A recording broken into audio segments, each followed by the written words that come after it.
Hello everyone and welcome to Action RPG. I'm your host Aaron and it's Saturday, so you know what that means. It's time for our weekly news roundup for week 43. Little bit of a slower news week, but we definitely have some good stories and a few gems out there. As always, I will share my thoughts. Please feel free to share yours in the comment section below, and don't forget to subscribe to support smaller channels. All right.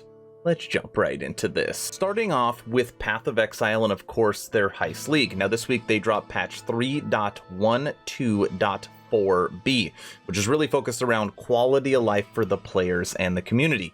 Now let me just quickly read a few things that are coming or that are already come to the league. Reward room chests and heist and grand chests can now obtain unique contracts. A lot of people have been asking for that. Traps and heist encounters no longer activate during the intimate lockdown period. That's good. You can now use the instance manager to create and join rogue harbor areas, improve the location accuracy of the heist patrol mini-map icons. And then of course with every patch they have a whole slew of fixed bugs. They continue to update and patch heist to try and get this league right. So it's all good stuff over there from Grinding Gears Games. Right now, if you have not heard this, Path of Exile is doing a community racing event happening right now, and these events come around fairly regularly. I will link this in the description below if you don't know what Path of Exile race event is, but ultimately for this weekend there'll be $1,000 cash prize pool provided by Rex to the people that can do all the certain things that he is asking for, which is normally a race to the end, right? So right now you can get 40% of that 1,000 and win $400. Rounding out Path of Exile, and this is something they haven't done, at least not in my recent memory. Path of Exile or Grinding Gears Games dropped how we're developing our next expansion differently. And this is a very long, lengthy explanation. You can tell that they definitely put some time into writing this. And the Cliff Notes version is basically saying that the pandemic has kind of shown their kinks in their armor. And with the lockdowns, with potentially going back into another lockdown, with working remotely, they've had to change a lot of stuff. Now in December, they're supposed to deliver the League 3.13. And what they're saying, again, in a nutshell, is that that expansion will have everything that you'd expect from a large league, but nothing more. Okay? So this does kind of feel like one of those, you know, kind of prepping us for potentially a disappointment. Hey, there's a lot going on. We're trying to do things differently. We're going to be building this league like we've never built another league before. So it's an experiment and we hope it goes right. And for Grinding Gears game, I hope it goes right. But 3.13 in December should be something very different than what we've seen in the past. Ubisoft this week revealed the first 20 minutes of their new action-adventure game, Immortals Fenyx Rising. Now, if you have not heard of this game, it's because it used to be called Gods and Monsters, and then they updated the name of the game to more align with what you actually do in the game and the campaign story. Now, this game officially drops on December 3rd. And of course, I'm not going to play the full 20 minutes for you. It's basically just dialogue and kind of setting up the story, but I am going to play a few minutes for you so you kind of get an idea of what the visuals look like from a cinematic perspective. Enjoy. Zeus! How I've missed you, Prometheus, my favorite castle. You chained me to this rock and fed my liver to an eagle. Out of love.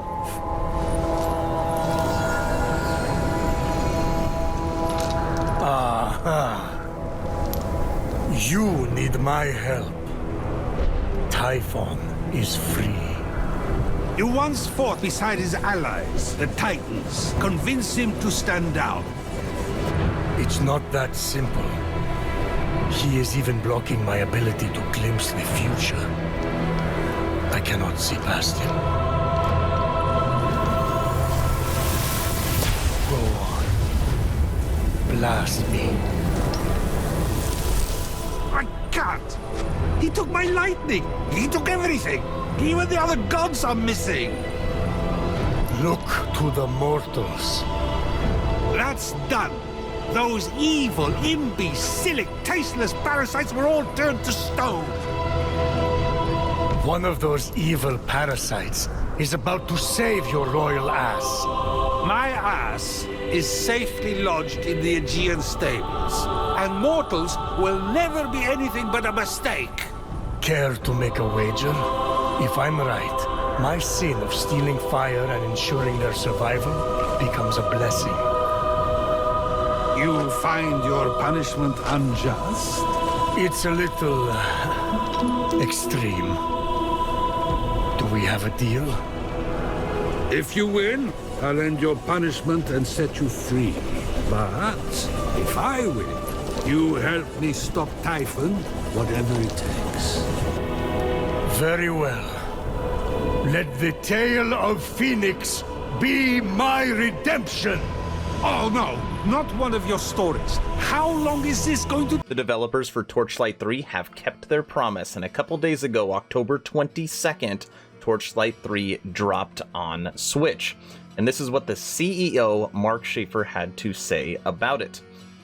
The time has come for Nintendo Switch players to gather their wits and brave the frontier. Torchlight 3 is a fun adventure in an epic, carefree world with lighthearted themes, monsters, items, and characters that everyone can enjoy.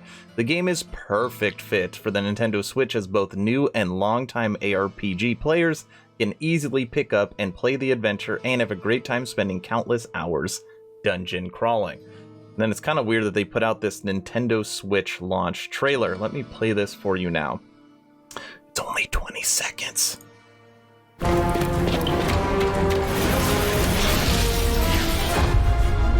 the frontier.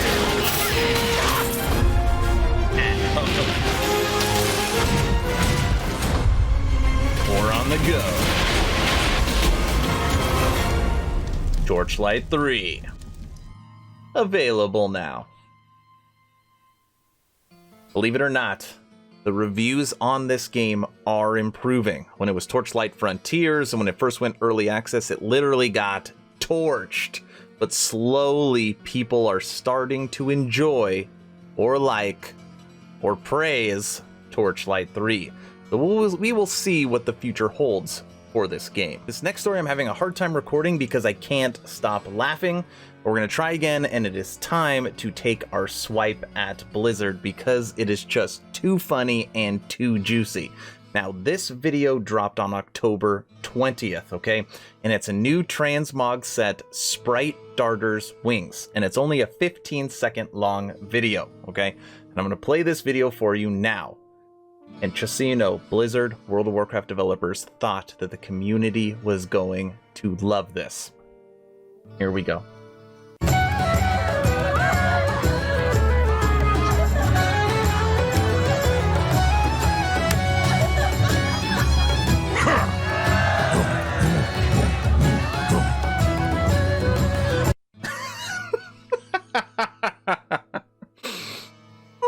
Get the Sprite Darter's Wings transmog with the purchase of a 6-month subscription available now. Wow! Okay, so let's just start by looking at the upvotes and the downvotes. Right now it has 3,000 likes and 25,000 downvotes, dislikes.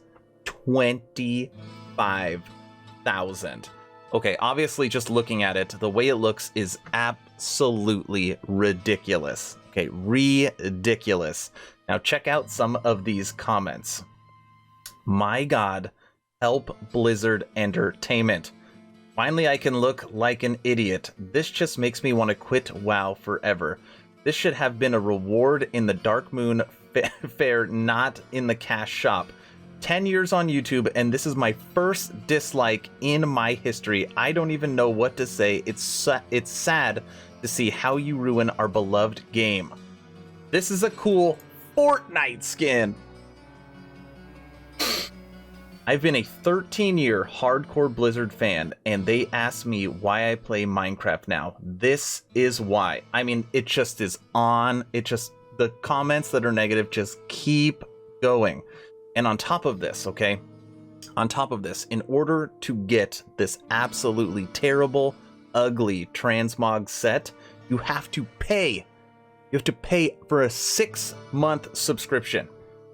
If you've already got a year and you want this, you have to get an additional 6 months to get this. So not only is it ugly and horrible, but it also, you've got to pay. And normally these subscription games, the whole thing is that you're paying monthly and you expect new content and the game to continually evolve and it to always be a new experience. And this just shows Blizzard's current greed. It's a funny and also awful story. Moving over to Baldurs Gate 3. Now, I don't have any new news on BG3. They haven't dropped a hotfix since October 9th. That being said, somebody pointed this out to me and I wanted to cover it on this weekly news roundup. Right now I'm on their Steam page, and if you go down to the bottom, they currently have 20,434 reviews of this game. And as of right now, it is very positive. Very positive for 20,000 players for this game. Now, if you look online, if you read stories, actually, I get more of a mixed bag when I go through the news, but on Steam, for confirmed players, very positive overall review. And when I was doing research, I came across this article on PC Gamer. Today, I had to uninstall Baldurs Gate 3 or risk never playing outside of early access.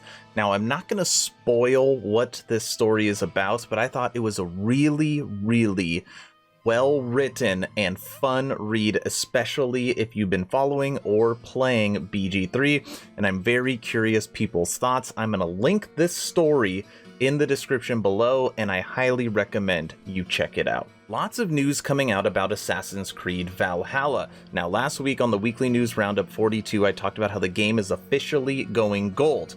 Now, once a game goes gold, that basically means that it's in production, and it's 99.99% sure it will hit its actual date of November 10th, which is literally just a stone's throw away. So I've already covered that, you know about that. But now they dropped their Assassin's Creed Valhalla post-launch content detail, and I made an entire video this week breaking it down, and I will link that at the end of this video. But to give you a high overview of what they talked about, basically there's going to be a mission called The Legend of Beowulf, which is awesome. There's going to be 2 expansions, Wrath of the Druids and The Siege of Paris. There's also new free content coming, such as new modes, settlement add-ons, and more. Assassin's Creed Valhalla is set to release on November 10th, and they have a 4-minute launch content video. And again, I will link the video I made breaking this down at the end of this video. But there's more for Assassin's Creed Valhalla. Now let's move over to, at least in my opinion, a little bit of the cringe part. The Assassin's Creed Valhalla X Reebok Capsule Collection debuts next month. That's right. Not only are you going to be able to play Assassin's Creed Valhalla in November, but also you can get the Reebok Collection. Let's check out some of these pictures. Look at that. You got the teal and you've got the Assassin's Creed symbol. I mean, I know nothing about fashion, but in my opinion, this does not look good. And it's like, it's got the little like a Viking on it. It's got the shield picture in the background. Look at this, like a Viking. I don't know. Seems very silly. Out of all of them, that's, in my opinion, the best one. I don't know. You got the Reebok collection coming out. Okay, we'll get off cringe. Assassin's Creed Valhalla to support cross-platform progression. I love this. I do not know why more game developers do not add this in. Now, if you don't know what cross-platform progression is, let me explain. Basically, let's say you're playing on PC and your character hits a certain level, and then your PC breaks down. You can go downstairs and load Assassin's Creed on your Xbox and boot up that game on it and still get your character progression without having to start a new character. It is all linked cross-platform, and that is coming on a whole bunch of Ubisoft games. Of course, it is coming on Assassin's Creed Valhalla. Lots of good stuff and a little bit of cringe. Frost Giant Studios is here to save the future of real-time strategy. Now, this morning, I put out a video breaking down the past, present, and future of the genre RTS, and I will link that video at the end of this video, but I do want to make sure I cover this story in this weekly news roundup because it is a big story for the week. So ultimately, this is what's happening. Tim Morton and Tim Campbell, who are ex-Blizzard veterans, they worked on StarCraft 2 and Warcraft 3, have started their own gaming studio, Frost Giant Studios, to make RTS, real-time strategy games. Now, this studio is based out of Orange County, and they already have $4.7 million in seed money. And this is the best part of this entire article. Check this out. So far, the studio has hired 8 full-time employees, 7 of whom came directly from the StarCraft 2 team. That's a lot of ex-Blizzard talent, especially around RTS. Now, the video that I put out this morning basically talks about how a lot of people think that genre is dead. It'll never be as popular as it once was. There's just not really a market for it anymore. And Frost Giant Studios is going to prove that wrong by putting out a quality, real-time strategy that can be played worldwide and potentially esports. So hopefully they can do it, and hopefully they could put RTS back on the map. Last and certainly not least, right now I am on PC Invasion. Darkest Dungeon 2 is headed to early access on Epic Game Store in 2021. Now, we still don't know a whole lot about this game. Obviously, this is the successor to the super popular Darkest Dungeon game that we got in the past, and they have dropped on us a new 1-minute teaser. So I'm going to play that for you now and then wrap a bow on this video. Enjoy.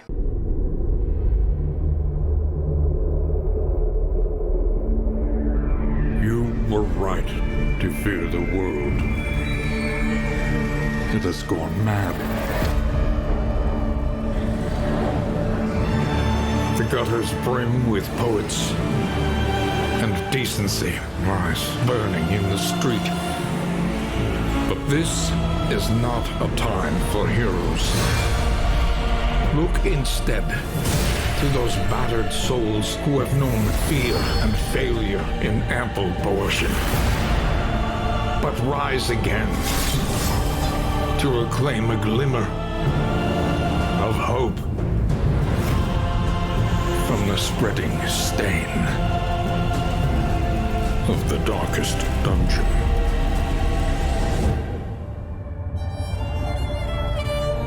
Alright everybody, that concludes this weekly news roundup for week 43. What does everybody think? Is there potentially a big story that I missed? Let me know in the comment section below. If you have not joined the official Action RPG Discord, please do so. We're now approaching 370 members, great conversations every day. The idea is to create a gaming community that could jump from game to game together so you never start the server alone.